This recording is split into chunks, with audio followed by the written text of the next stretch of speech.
Welcome back to Baschamania. This is episode 158 and is brought to you by our friends at Attack. If you're familiar with this show, you know how much we love the people over at Attack and what they've built. They've not only sponsored some of our favorite wrestlers, including Peyton Preston and Real Woods, but they've also built an amazing app that is an AI strength and conditioning coach, nutritionist, and mentality mentor all in your pocket. It's seriously like having a personal trainer right on your phone. If you haven't downloaded the Attack app, download the app today and start leveling up your training. Their motto is your age, your goals, your program, and they mean it. They are ready to help you with your goals. My sincerest thank you to Attack for supporting this community, this podcast, wrestlers, truly a great company and a great app. So download Attack, follow them on social. I believe they're attack.app, ATAC. All right. Today we have NCAA champs David Carr and Aaron Brooks coming on. Aaron coming fresh off a repeat win. David coming back from a tournament that saw him lose early, but battle back for third. I'm super excited to dive into this conversation with these guys and see where it goes. Behind the scenes, they are truly two of my favorite people in the sport. Speaking of NCAAs, Willie and I did a full recap show on Tuesday, so if you haven't listened to that, go ahead and give that a listen as well. Also, I have to say this too. I'm super grateful for all of you who keep wanting and listening to these preview and recap shows. My goal at this podcast has always been to help share the stories of our greatest athletes, and that's not going to stop. But there's no doubt I'm having a lot of fun sharing a bit of my perspective and insight, as well as people like Corby and Willie and Izzy and others in the sport who have been around it for so much, for so long. So thank you. Really appreciate all of you guys listening. With all that said, let's dive into today's show. Mr. Aaron Brooks, Mr. David Carr, back in the podcast, back from Detroit. How are you guys? Doing good. Don't be shy to talk over each other. I was like, DC, you wanna start us off? Yeah, that's the one thing I wish it was easier to do in-person podcast, because when three people are sitting around a table, it's so much easier to look at each other and see who's going to talk versus when you're on Zoom, you're just looking like, But there is a lot to talk about. We were just talking before we started recording, and I could tell where this was going. So we all decided we had to start recording. David, before we started recording, I had asked Aaron about, after the tournament, we're recording Friday, wrestling ended Saturday, finally a couple days to breathe. Have you had time to take a minute to breathe too? Oh, for sure. Just it's been good being back being with family and friends and stuff, and just kind of taking a little break and relaxing, reflecting on the season, all those things. It's funny because from a wrestling fan standpoint and kind of crossing that wrestling media point, this week is as busy as ever. Because you're doing recap shows, you're trying to interview athletes. As a fan, you're talking about transfers and you're talking about what next year looks like for your team. I've got coaches call me, yo, you know of anybody who's transferring? Yo, you know of athletes who just got done with eligibility that want to coach? So it's wild. But for you guys, when you're done competing on Saturday after such a long, grueling season, what's that mindset like? Like, what are you guys doing? Like checking out from wrestling? It's like, that's a great question, because it's kind of weird. Like I was talking to my boy yesterday, my brother Yosef, and it's like you come from such an emotional high, right? Like in season, and especially ending on the NCAA tournament with it's just a roller coaster of emotions. It's like excitement. You're focused, you're driven.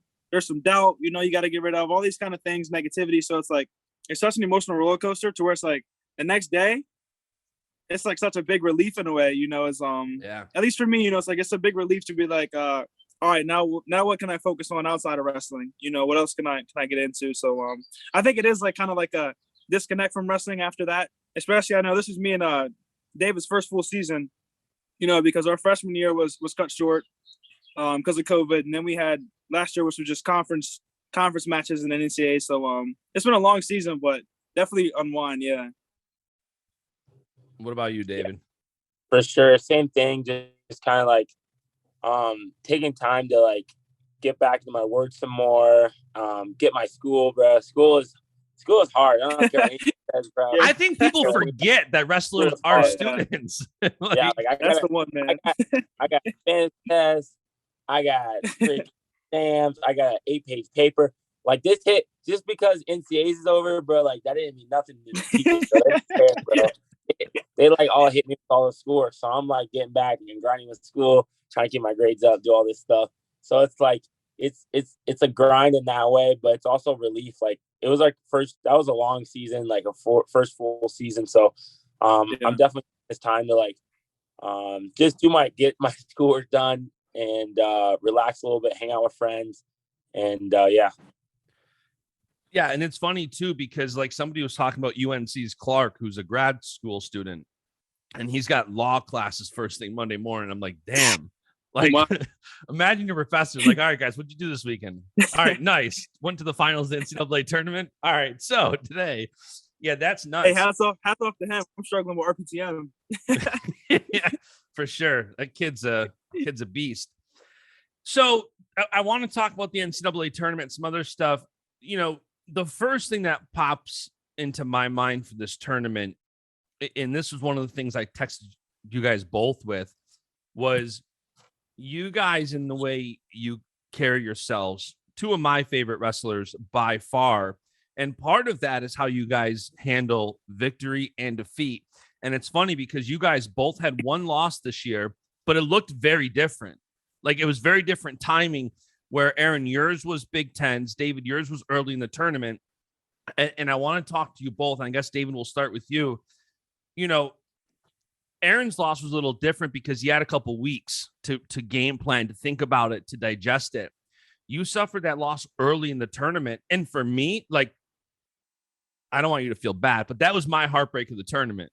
like that was the match that, like, if I could go back through the weekend and if I could ask God to change the result of one match, that would be it. And God's plan is perfect. So I'm not going to tell him to do that, but that's the one match that got me. Yeah. But you fought back like a warrior and you lost early. It was like the second round, right? And then you fought all the way back to third, and you did it too in such a way where you're rooting for your teammates. You're right there for AB. You know, talk to me about, and you didn't have time to like reset.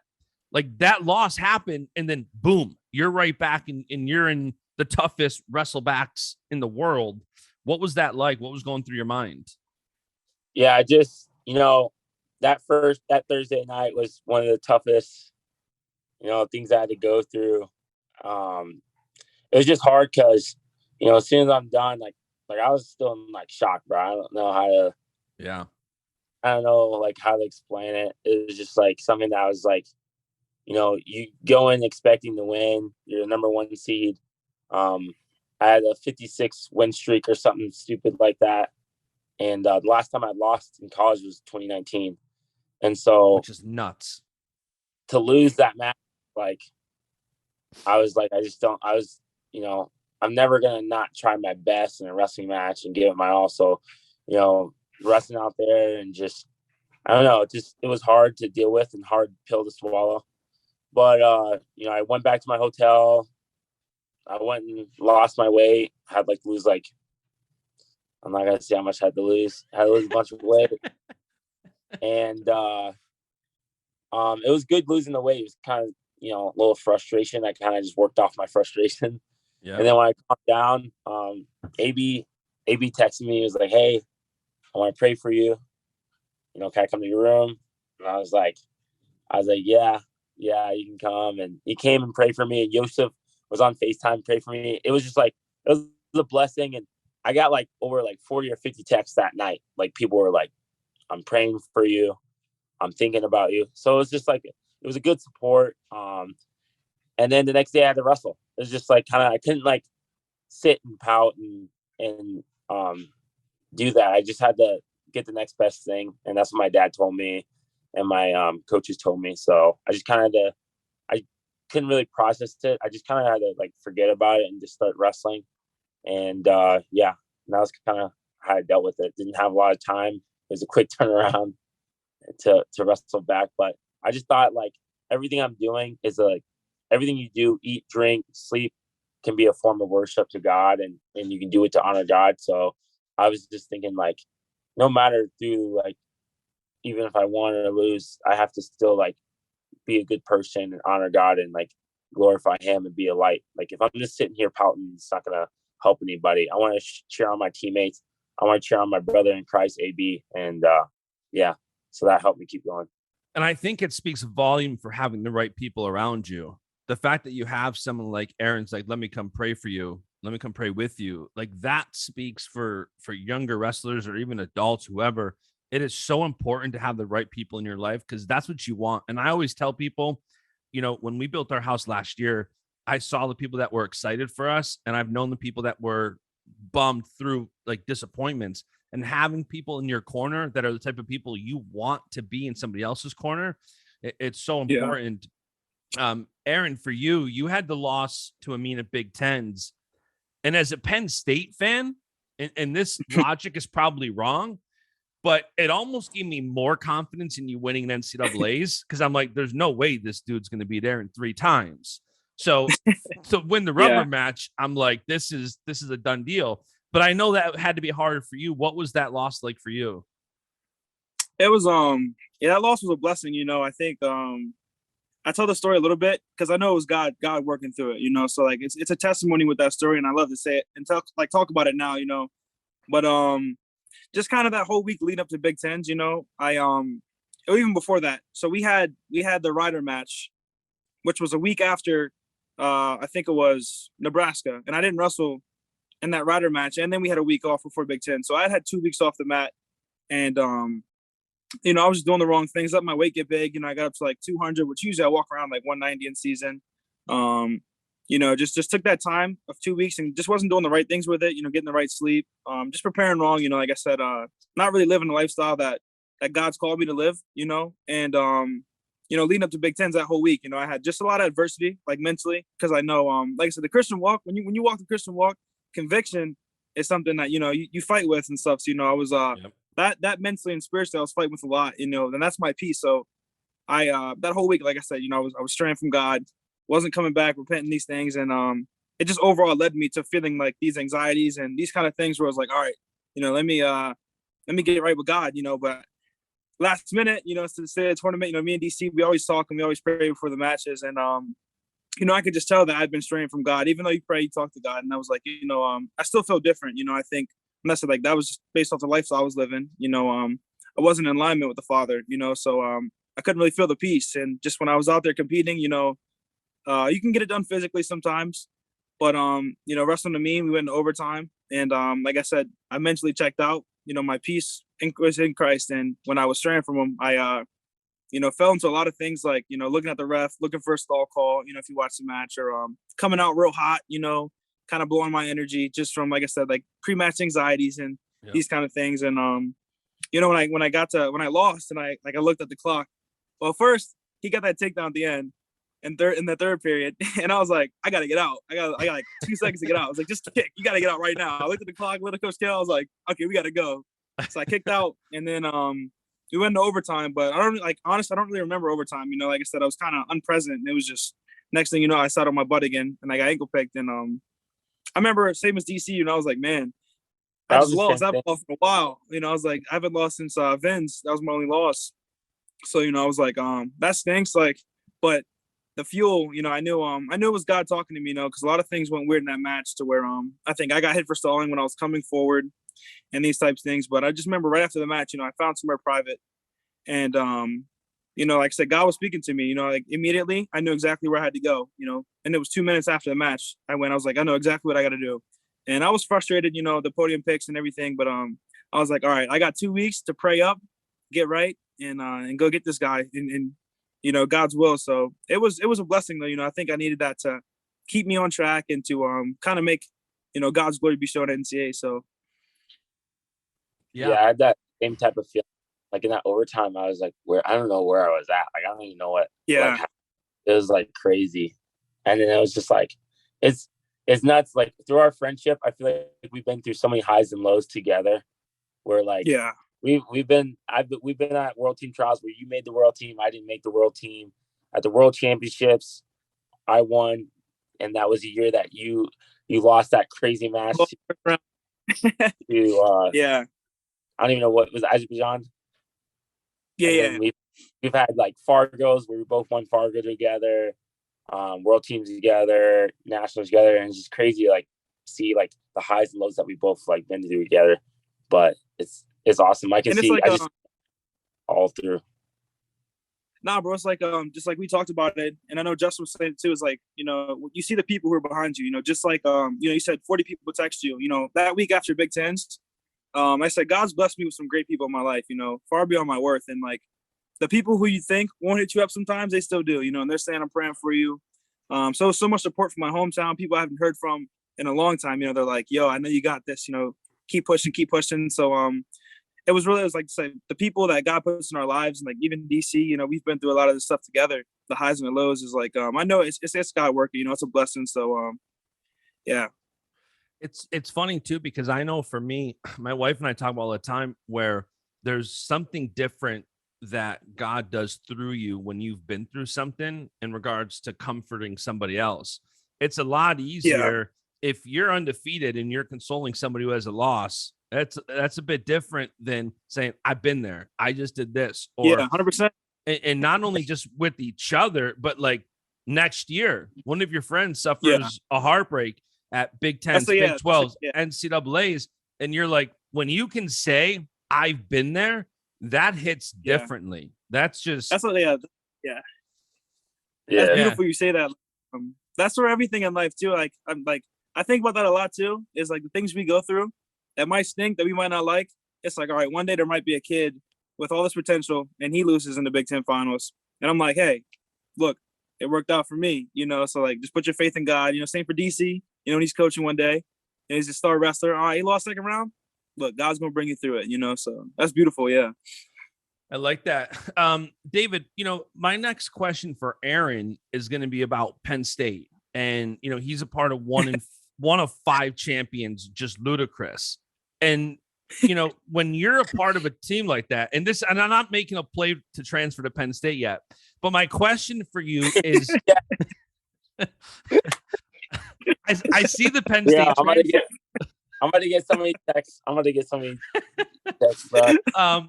But, you know, when you're in a room with so many champions like Aaron is, I feel like some of the pressure is off your back from a leadership standpoint, because everybody's looking up to so many people.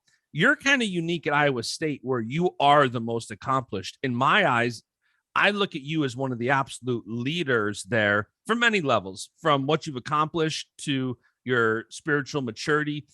Do you feel like that at Iowa State? Like, you still have 2 years of eligibility left. A lot of times the seniors are the captains and leaders. You seem like you have so much leadership from a spiritual standpoint, from a maturity standpoint, from an accomplishment standpoint. Does that feel like that for you? Yeah. I mean, I feel like a little bit of a leader, but, you know, it's something that the coaches, I feel like, wanted me to step in more and lead the team. And I feel like our guys, you know, there's a lot of leaders on the team that you don't see, but like Ian Parker, Coleman, Younger. I mean, all these guys, they work really hard. They're leaders. I look up to them too. And so, you know, my whole thing is I really want to see, you know, my teammates do really well. And I'm a really big team guy. And so it's awesome to get behind those guys and see them do well. Yeah, and you could see that, like, just watching your excitement for your teammates.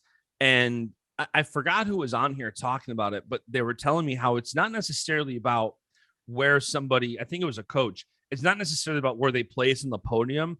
It's they consider winning. How much effort did they give? How much better did they get? What did they do that, you know, not everybody's going to be an NCAA champion, but there's a lot you can do to be proud of. And I saw that with you, with your guys, like, and I saw it with, you know, the example I keep using is Coleman Scott and Tony Ramos when Austin O'Connor All-American.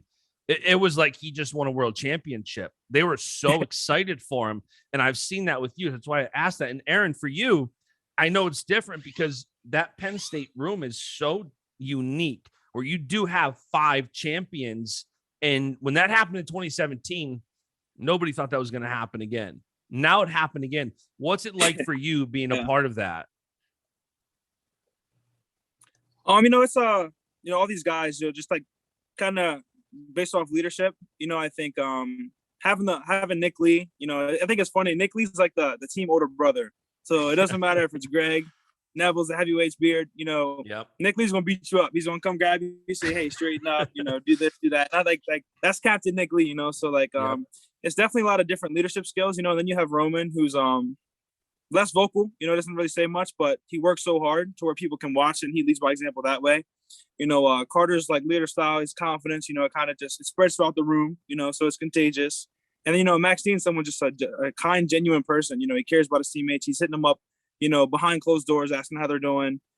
So just trying to learn from each guy, and then really just like I said, it's a blessing to just be around them, and it does take off a load. Where it's like, all right, well, if I'm getting ready for like Miles Amin week with Michigan, I was able to kind of pull back and kind of feed off their energy, and then the next week was Iowa, and I had to be, the energy beacon. So they were feeding off of my energy going to the number one matches. So like, it's definitely, like I said, it's a blessing, and it's just really cool to see how everyone leads differently and how it kind of affects the team. So, yeah, for sure. And, going back to being in that right place with God, it's funny how the outcome can vary so much, right? When you're in the will of God, like David, God's using you in a third place finish. It's not always just about a championship every year. How do you guys manage the expectations? You both have 2 years of eligibility left. Obviously, I believe both of your confidence is a 10 out of 10 that you'll both be a national champion 2 more times. How do you manage those expectations moving forward? You got him, DC? You got it, bro. Get it, bro. Got it. It's I think that's the big key, when you're walking faith, is like expectations are a thing that are earthly, and something that we set upon ourselves. So, if I have an expectation, it's either my understanding of what I think it should be, or it's someone else's. And I think that's like the complete opposite of trusting God, So like I said, you just keep moving forward day by day, picking up your cross. And what happens, but I think whenever expectations and pressure, like I said, it comes from thinking about things of the world, thinking about a ranking, thinking about an undefeated streak, thinking about an opponent. When, like I said, it's really just, you try to become the best you can be. So I think that's kind of how I'm going to go about it. It's easier said than done. There's times where we get caught back up in those things where I might be on social media too much and seeing these kind of stuff. But, really it's just like, not living for the world and what it labels me as. But like I said, what God sees me as and who Christ has marked me as. So I think that's the best way that I'll probably try to go about it. What about you, Dave? I think I just view myself as, a child of God first, and seeking his kingdom first. And, I want to work through me. And I think there's not enough matches you can win to put that type of joy, or there's not Amen. I always want to win to glorify God. And I always want to do my best, because I think God wants us to do our best. And I expect to go out there and wrestle and do my best. But I for sure know that there's no added pressure. Pressure is something you can put on yourself. And I know that God just gives me a peace and a joy. That joy is like why I love wrestling. Wrestling is just fun to me. I love going out there, competing, testing myself, working on new skills, growing. It's a lot of fun. And I think that God's used wrestling in the way that I've been able to talk to so many people, meet so many people.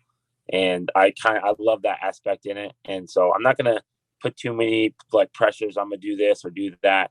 I'm just going to get in my word, trust in the Lord, keep seeking him first. Because I know when you seek him first and you seek his kingdom, blessings will be added onto your life, and your life will be fulfilling. And it might not be fulfilling in winning every championship, but it'll be fulfilling in the lives that you touch and the person who you are, being impactful. And so that's what I'm excited for. Next year, I want to just give it my all and start fresh, and, not put too many expectations, but just go out there and have fun. It's also going to go by like this. And if you're not learning on that process and learning on that journey, and all of a sudden the competition's over and you didn't embrace that journey as much, because there's so much after it.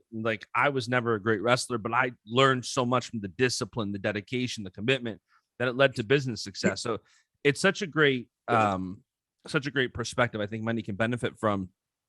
Whose idea was the Prayer Warrior bandanas, and why aren't they on sale yet?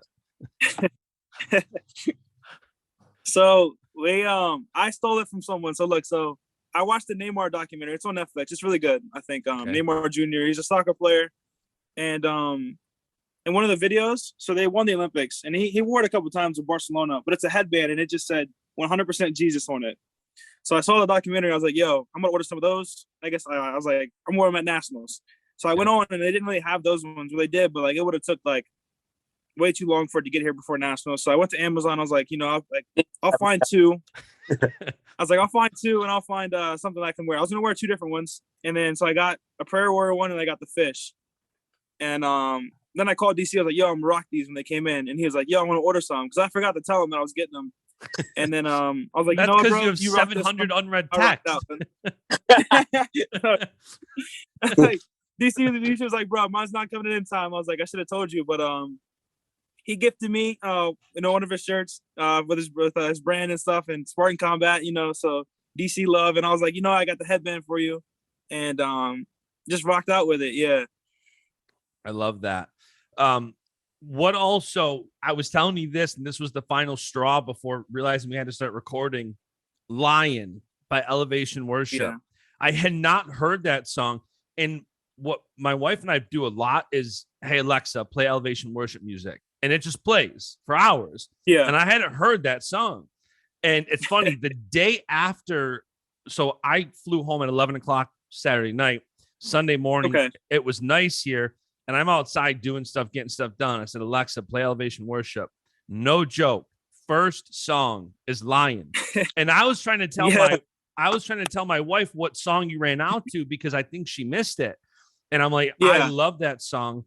And one of my good friends, Dan Tomas, who's a pastor at my church, he was like tagging you on your story. Like, man, this dude has 18,000 people, an arena full of people listening to worship music right now. Like what a testimony that is. What led to that and what led to that song? Anything in particular? That was God. Like I said, after I had lost at the Big Tens, like I said, I really, I guess I knew I had to talk to God a lot, and one of the things I asked God is just to guide me, show me ways to I can keep glorifying Him, because like me, like we're all imperfect, right? So if I do things myself, it's not going to be full glory to God. So there's times I ask God to just shine through me because obviously I can't do it myself, Yep. And I was like, I knew it was a week leading up to Big Tens, and I just started to think about Big Tens. I get excited, like I feel like God was putting on my heart, get hyped up, and I was like, I need a walkout song. I don't know what I'm walkout to. It's like whatever it's going to be, I need to glorify God. Like, cause like last, I wanted to, I know God's using me this tournament. A week before, I know He's going to use me. And I had heard of Elevation Worship from a TikTok, and it was like this one song, The One You Love. So I listened to that one, and I was like, yo, that's really good. Like, that's also a really good one. And I came home, and I was getting in the shower, and like we have this big speaker. So like if I get in the shower, and I do like a little worship in the shower sometimes. I get this big speaker, I'll turn off the lights, the speaker light flashes. So I was like, you know what? Like I'll just play the whole Elevation album, while I'm rinsing off. And then Lion came on, and it feel like for the first time I ever heard it. Yeah. And I was like, so I was in there praising, right? I was like, all right, so God's presence, I'm asking for it. And then Lion came on, and I was like, wait, the way it built up, I was like, hold up, this might be the one. And then the beat dropped, and I was like, yeah, like this is the lyrics. I was like, no, I said right away, I was like, this is the song I'm walking out to in the finals. And like I called my boys, like my boy Yosef again. I called him, I was like, yo, like this is the song. I called my brother Zay. I was like, yo, I'm walking out to this song. And then I text DC. I was like, I got some heat for you. I'm gonna show you Wednesday before you compete. And it was that song, so I saved it. But it was just like I said. I think God put that on my heart. I was like, because I was looking for a walkout song. I was trying to get ready for the whole week. Like, all right, I'm gonna wear this headband. Headband came in. What's the walkout song? What verses I want to take in? And then it was like, I need a song. And then it just came on. It was the next one on shuffle, and I was like, nah, yeah, that's definitely, So it was good. Yeah, that was all God though. It was a blessing. David, had you heard that song? No, he showed me, and I was in the hotel. I was like, yo, this song goes hard. And then I'm not even joking. Like on the end of WrestleBacks, I literally just listened to like praise and worship music the whole time. Like when I was warming up, I had Elevation just playing like on loop that whole time. Did you listen to that one song I sent you? The Lord knows. That one? That one is awesome too. I downloaded that one. It's the Psalms Live, right? Psalm 43 Live. Yeah, I think it's a Shane and Shane song, but that girl does it as a band in DC. In the live version, she just killed it. The week leading up to having our baby, because my wife was 2 weeks past due. And there's a lot of nerves with that. And that song was like the song of the week. So that one, that's my jam. And Lion is now, as I was actually preparing for this podcast, it was kind of a double whammy thinking about this. One of the things that I love the most about this tournament and you guys was how much you glorify God. And my mother-in-law was watching the tournament with my wife, and she was in awe of the guys like you, Aaron, giving glory to God after winning this tournament. And I'm curious for you guys both how important it is to use your platform to glorify God. Living in the culture we are now, people are attacked for beliefs that aren't the mainstream way. And I know there's people out there, whether it's younger wrestlers, older adults, whoever, that they're afraid to use their platform, large or small, because they don't want to be mocked. And I think as a Christian, we've all been there, whether it's because we fail and people point sin in our face, or it's just not easy to be bold about your faith. I'm curious for both of you guys, what would you say as two people in the spotlight who have used your platform to glorify God, have seen how God has used you, how important it is to maybe somebody who's scared to use their platform? I think boldness in your faith is it's important, and just the culture that we live in. It's so easy to just live worldly and try to do something that's cool. And I think that I want like younger people to think that like you can make like giving glory to God and living like a good godly life cool. Like I think you can make it fun and make it bold. And I think that I'm not afraid of like what other people say, or like, oh, this dude always saying this or always talking about God. Like, good. That's what I'm here on earth to do. Ultimately, is spread the gospel. And I heard a quote last summer. It's spread the gospel at all times and use words if you have to. I mean, you gotta use it through your actions, how you treat people. I don't think I'm better than anyone. AB doesn't think he's better than anyone. He's gonna pray for anybody. Also, that tweet. This is a little off topic, but yeah, that tweet. AB was prayed. AB and Greg prayed for the saw that. Game of it like that. Like, I mean, that's God. That's God, and I think that he did. I'm nothing without God, and he deserves all the honor and all the glory.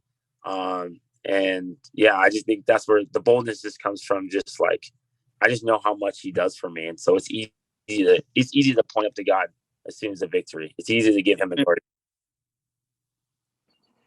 That's like, bro, it's like, I love how you say that, bro. The main thing is like, I saw this too. And it's like, the greatest gift is what Jesus came down and did for us. Right. And it's like, and also when you experience that gift and you experience life with Christ, it's like, I can't help but to talk about it. Like you said, like when you know everything he's doing for you, which is everything, it's like, how can I not tell everyone about this? How can I not want others to experience this and hear about it? And that was something that I think also too was a blessing. Was, like I said, after Big Tens, I told DC this story a little bit, but I was always bold by faith, but I got bolder with my faith after the Big Ten lost. And this was something like it was a little experiment, but like usually I'm in the workout room, I'll change the music for stuff, right? And XYZ, whatever I'm putting on is my worship music. I'm like, all right, other people are coming in, they're gonna try to change it. I'll just put on some like pop hit. But it was like the week up to big nationals, and I was in there jumping rope. It was late night, and my boy came in, and this was my teammates. Not gonna say names, but he had been going through a lot. And I was like, you know what? I'm gonna keep the worship music on this whole time. And other kids, came in the workout. I was like, I'm gonna keep the worship music on. Like, no, like this time, like I'm making this place holy. This is our room. It's a holy place, And he comes up after, and like I said, he's been going through some stuff, and he's like, yo, I need to start listening to like more music like this. Like this really changed my perspective tonight. Like I came in a bad mood. Like this worship music really lifted me up. Like I want to come to the Bible studies.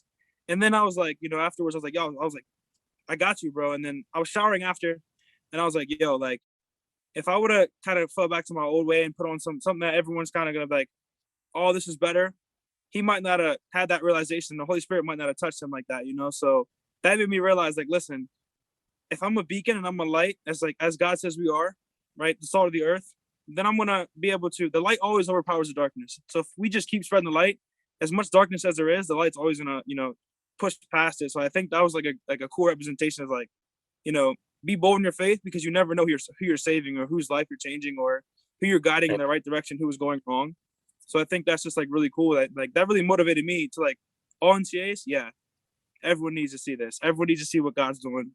Everyone needs to hear this, because they could be going through something, and that could just be their sign to come back to God. So that's what I think. Like the youth, like just know you're not just glorifying, the Almighty. You're saving people's lives. So I think that's cool.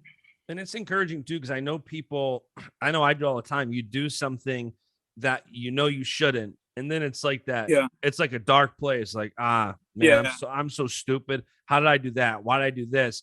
And then you see somebody else. You need that. You need that encouragement. Yeah. You need that. What is the story, by the way? Because Willie tweeted out you and Kirk praying with someone outside of the arena. What is that story? What happened? So one thing, it wasn't after the finals. It was, I think it was after day two or something. It was before the semis. Yeah. So it was after the quarterfinals, and we had gotten back to the hotel, and this dude came up, and his name was Marcus. So that we didn't know his name yet, but his name was Marcus, and he came up to us. He's he looked like he'd been going through a lot, and he asked us for money. And I was like, hey man, I got some money upstairs, but I might not come down for a while. So if you're here when I come down, I'll give you the money. It was me and Greg. And then I got in the elevator, and this was also, like I said, this is a sign from God. And it was me, Greg, and my other teammate. He's our manager, Andrew, and he's with us. And then this other guy walks in, and I'm like, yo, like I feel bad, like let's go up. I might just get the money now. But I was like, but you never know, you give money to someone who's homeless, you never know if it's hurting them more, because it could be for an addiction, or they could be using it the wrong way. And I was just like, just putting that out there. And then the guy, he didn't say a word the whole time, but he looked at me before he left the elevator, and he was like, he grabbed me, he's like, what if you're changing his life? And I was like, you know what? That's a fact, dude. And me and Greg were like, let's go down right now. We both like, we'll give him some money and we'll pray for him. And we went down, and we couldn't find him, because I told him it might be a while. So we're walking around the street, like we're walking around the blocks looking for this guy. And then eventually, right when we're about to go inside, we see him coming back to us, and he runs over. And like I said, just asked him his name, and we just prayed for him, because and that was just that, but we didn't really, like, we thought we went unnoticed, but it's like I said, it's God's glory. I think people, it's good to see that it's bigger than wrestling. There's a lot of people in Detroit and just around the world who are hurting, and just don't know, and have these people who care for them. So any chance you get, is like I said, it's bigger than wrestling. If we can go around the street and pray for people, and deliverance and these kind of things, is like, I think that's the next step, and yeah. I think it's important too. Like, I understand why people don't put out when they do that themselves, but I appreciate when other people put it out, because it does put a spotlight on it. And I think it encourages other people to do the same thing. Like, man, if these guys can be in a place to do something while they're competing, if you guys ever have an excuse or an out to just head down focus for 3 days, this tournament is it. But I think it's important that you can still accomplish your goals while, being present. Going back to the wrestling a little bit, I'm curious, a few more questions, and I'll let you guys go. Number one, if you guys both had a Hodge vote, who'd you give it to? Me personally, Gable or Nick Lee. I love it. What do you think, David? Gable or Nick Lee? I love Nick Lee, but I'm gonna have to go with Gable, just because he's a straight dog. He deserves a Hodge. He went out there and put his heart in every match. You can see that he gave his effort every match and was very dominant. So I would vote for him. The guy's got 80% bonus rate this year. And two, that heavyweight bracket was stacked. Yeah. Like when you like yeah, man, that was impressive, great career, Yeah. Do you guys have a favorite match of the season for yourselves? Favorite match? I'm trying to think. I'd probably say we wrestled in Humboldt against Purdue. It was packed. That was Justice High School. I had Coleman, and that was I think that was a fun match. Is probably my favorite match this year. I say my favorite match just because I think whenever I wrestle free, I have a lot of fun. Like whenever I'm hitting stuff in the room, I liked I had a lot of fun at the NCAA tournament wrestling the first 3 rounds. I think that was a lot of fun for me, and even even the past 2, like I said, that was like God carried me through those. But the first 3, the whole tournament, I was like, let's just have some fun hitting some no game plan. Just go let it rip. So I think you mean like wrestling like that was you mean like fun. double legging the guy and walking him back to the middle of the mat and like, dropping him? Like a little like hitting like Russian stuff, like swim high crotches. That's fun stuff for me. So whenever I can do that kind of stuff, it's like, all right, that was like fun wrestling. Yeah, for sure. Speaking of Russian, do you guys have any plans for freestyle this year? Again, World Team Trials DC, yeah. Yeah, let's get it. Yeah. You guys thinking World Team Trials? Ooh. Yeah. Man, World Team Trials. That would be awesome. I'm super excited for you guys. David, last question for you. Can you address the Penn State transfer rumors? They didn't even start before the tournament was over.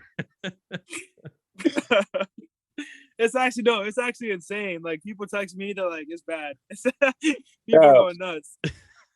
I'm not even joking. I've seen like 30 or 45 tweets. People are like arguing. Yo, I'm not joking. Underneath my pictures are like arguing. Like David Carr's going to Penn State. He's doing this. They're, like arguing. I'm like, bro, what?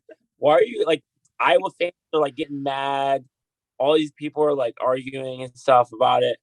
I'm just gonna say this. Like, AB knows, bro. Look, AB's my brother, bro. Look, forget about it, bro. Y'all already know. Y'all just forget about it. Y'all just. I like. Hey, I'm not. I like Penn State. Shoot, I cheer for some Penn State dudes sometimes. That's how I do it. I think they're good people, but I don't know. I just think that I like Iowa State a lot, and the coaching staff here has done a lot for me, and I feel like I still got a lot of work to do here, and yeah. The funny thing for me is I don't know if it's just a fan thing, but like watching I think fans watch the transfer portal and they want it to be even more. Like somebody posted a video of John Smith talking about the transfer portal, and the comment was literally has to be about David Carr going to Penn State. Yeah, someone was talking about big transfers coming up this summer, and a bunch of people kept tagging me. I was like, I'm not even like I haven't said anything or anything. I haven't tweeted. I was gonna do a joke, but I don't think I'm gonna do it anymore. But April 1st, I was gonna put "We Are" with a blue heart as a joke. Dude, I think you still should. I thought that it would rub people the wrong way, and I think Penn State fans would be excited for no reason. So the Penn State fans, they'd be on it, man. Dude, I'm not gonna lie. Every year I forget it's April Fool's and I fall for something. So yeah. I'm trusting in God's plan. Unless God sends me a little note saying I need to go, I don't think I'm gonna go. I'm gonna stay here, so. I love it. Well, guys, that's most of what I had for you. Any last words? Anything before I let you go? No, Justin, you're the man. Like I said, thanks for allowing us to come on here and just use your platform to talk about God, and these kind of things. So it's amazing what you're doing, bro. You always got my support too. So I'm trying, man. Love what you do. Love your podcast. You're doing great things. We really appreciate you a ton.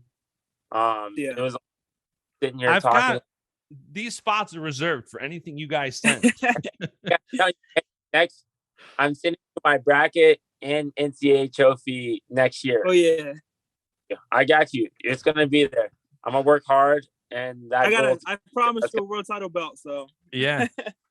And listen, when you guys bring it, I want you to come stay at the house for a couple of days. We'll cook up some good food on the Traeger. Like, I don't want something in the mail. I want you guys to. That's some good stuff. Yeah, the pool's going in this summer, so it'll be good. So, all right, guys, have a great day. Aaron, David only has 500 unread text. You have 700. So please go address something. I'm gonna get to it. Guys, and I'm not joking. He showed me a screenshot. 716. Shout out Buffalo. 716 unread text. on Aaron's phone right now. AP, you gotta get on it. You gotta get on it, bro. I gotta get on it. Hey, tonight. So if you're watching and I haven't gotten back to you, that's the proof. I'm sorry. I'm getting to it. All right, guys. Have a good day. Have a good weekend. Catch you guys later. God bless you guys. Yeah. And the beat goes on.